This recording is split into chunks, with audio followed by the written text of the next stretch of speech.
नमस्कार सगळ्यांना। तर आज आपण बघणार आहोत चिकन चिलीची रेसिपी अगदी रेस्टॉरंट स्टाईलमध्ये। चला तर मग रेसिपीकडे वळूया। तर मी इथे घेतलेला आहे अर्धा किलो बोनलेस चिकन। ते मी स्वच्छ धुवून घेतलेला आहे। चला तर मग यामध्ये आपण आपले इन्ग्रेडियंट्स टाकूयात। तर अर्धा इंच आलं आणि 5 ते 6 लसणाच्या पाकळ्या मी बारीक करून घेतलेला आहे। आलं लसूण पेस्ट मी यामध्ये ॲड केली आणि यामध्ये मी आता टाकणार आहे अर्धा लिंबाचा रस। तुम्हाला जर आवडत असेल तर टाक किंवा स्किप केला तरी चालेल, कारण आपण यामध्ये 1 ते 2 चमचे दहीसुद्धा ॲड करणार आहोत। त्यानंतर मी यामध्ये ॲड केलं अर्धा चमचा हळद। यामध्ये आपण आता टाकणार आहोत 1.5 ते 2 चमचे लाल तिखट। तिखट तुम्ही तुमच्या आवडीनुसार कमी जास्त करू शकता। नंतर त्यामध्ये आपण टाकणार आहोत 1 अंड। अंड्यामुळे काय होतं की आपण जे कॉर्नफ्लॉवर किंवा मैदा टाकणार आहोत त्यामुळे त्याला असं थिकनेस छान येतो। चवीनुसार मीठ तुम्ही ॲड करू शकता। मी इथे अर्धा चमचा मीठ ॲड केलेला आहे। यानंतर आपण टाकणार आहोत 1 चमचा दही। तुम्ही जर अंड वगैरे नाही टाकलं तर तुम्ही यामध्ये जवळपास अर्धा वाटी दही टाका, म्हणजे कॉर्नफ्लॉवर वगैरे आपण जे टाकलं तर ते त्याला छान असं हे येईल। त्यानंतर आपण टाकलं एक वाटी मी कॉर्नफ्लॉवर घेतलेलं होतं, त्यातलं मी अर्धा वाटी कॉर्नफ्लॉवर आणि अर्धा वाटी मी मैदा घेतलेला होता, त्यामधला थोडासा मैदा मी राहू दिला, म्हणजे आपलं जास्त पातळ किंवा असं व्हायला नको, त्यामुळे किंवा जास्तसुद्धा घट्ट व्हायला नको। एक थोडं थोडं ॲड करत आपण कॉर्नफ्लॉवर आणि हे टाकायचं। तर मी आता इथे हे सगळं मिक्स करून घेते आणि मग तुम्हाला सांगते की मला एकूण किती मैदा आणि कॉर्नफ्लॉवर लागलं।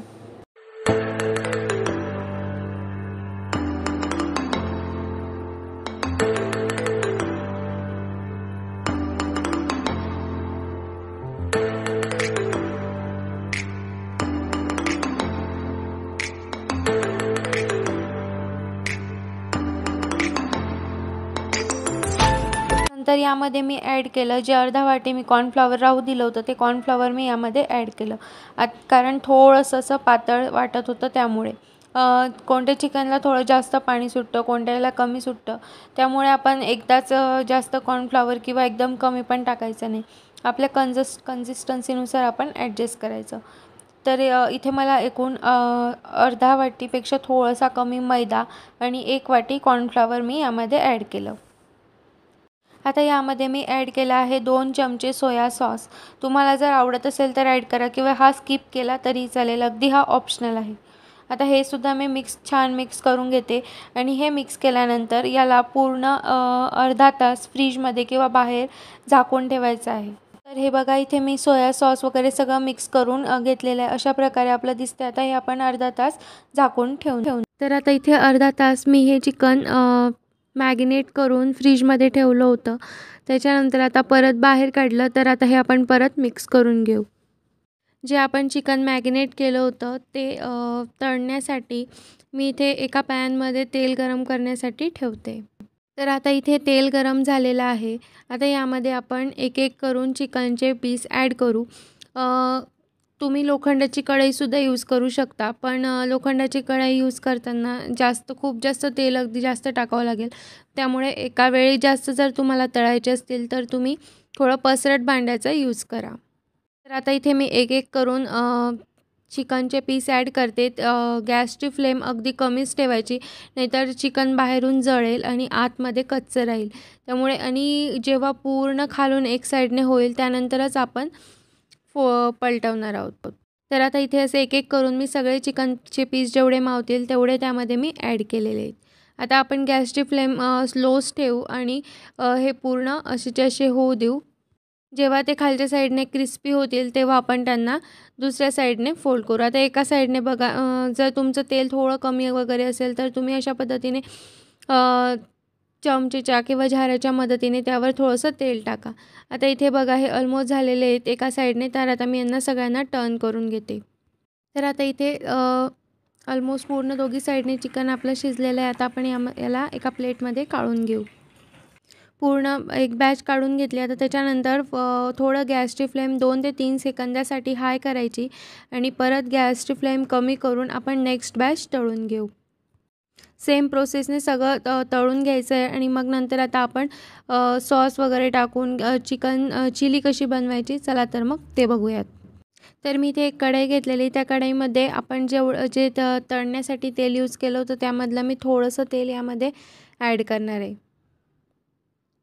आता आपलं तेल छान गरम झालेलं आहे. आता यामध्ये आपण टाकणार आहोत एकदम बारीक कट केलेलं आलं आणि एकदम बारीक कट केलेलं लसूण. तुम्ही तुमच्या आवडीनुसार लसूण जास्त किंवा कमी करू शकता किंवा स्किप केला तरी चालेल. आता यामध्ये तुम्हाला जर आवडत असेल तर तुम्ही शिमला मिर्च किंवा कोबी ॲड करू शकता किंवा मी हे स्किप केलं आहे. मी यामध्ये आता टाकणार आहे आपण बारीक मला थोडंसं स्पायसी हवं होतं त्यामुळे आपण याच्यामध्ये टाकणार आहे हिरवी मिरची एकदम बारीक कट करून किंवा तुम्हाला जर आवडत नसेल किंवा तुम्ही हे लहान मुलांसाठी बनवणार असाल तर तुम्ही हे स्किप करा.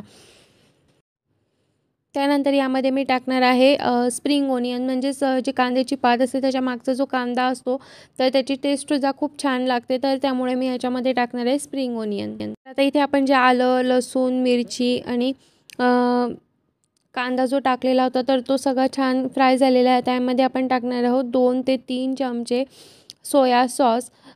सोया सॉस जेव्हा आपण टाकतो हे त्याच्यामुळे याच्यामध्ये मिठाचं प्रमाण थोडंसं कमी ठेवायचं. त्यामध्ये आपण टाकणार आहोत नंतर 2 चमचे शेजवान चटणी. तुम्हाला जर जास्त अजून तिखट हवं असेल तर तुम्ही शेजवान चटणी अजून टाकू शकता. नंतर त्यामध्ये आपण टाकणार आहोत थोडंसं 1 ते 1.5 चमचा टोमॅटो केचप. आता सगळे सॉस ॲड करून झाले. आता ह्या सॉसला थोडा वेळ एकदम मिक्स करून घेऊ आणि त्यानंतर आपण त्यामध्ये टाकणार आहेत चिकनचे जे पीस आपण तळून घेतलेले होते ते एक एक करून आपण यामध्ये ॲड करू. तर मी आता इथे 1 चमचा कॉर्नफ्लॉवर आणि अर्धा ग्लास पाणी मिक्स करून घेतलं आणि हे यामध्ये टाकलं कारण मला चिकन चिली थोडंसं ग्रेव्हीमध्ये हवं होतं. त्यामुळे तुम्हाला जर हवं असेल तर ड्रायसुद्धा ठेवू शकता. कॉर्नफ्लॉवर ॲड केल्यानंतर 3 ते 4 मिनिट छान लो फ्लेमवर होऊ द्यायचं. तर आता इथे चिकन चिली छान आपली शिजलेली आहे. आपण याचा गॅस बंद करू आणि छान असं सर्व करू. तर बघा तुम्हाला चिकन चिलीची रेसिपी कशी वाटली हे कमेंट करून सांगायला विसरू नका. आणि व्हिडिओ आवडला असेल तर लाईक करा, शेअर करा आणि कमेंट करायला विसरू नका. आणि चॅनलवर नवीन असाल तर सबस्क्राईब करा. Thank you so much for watching. Bye bye.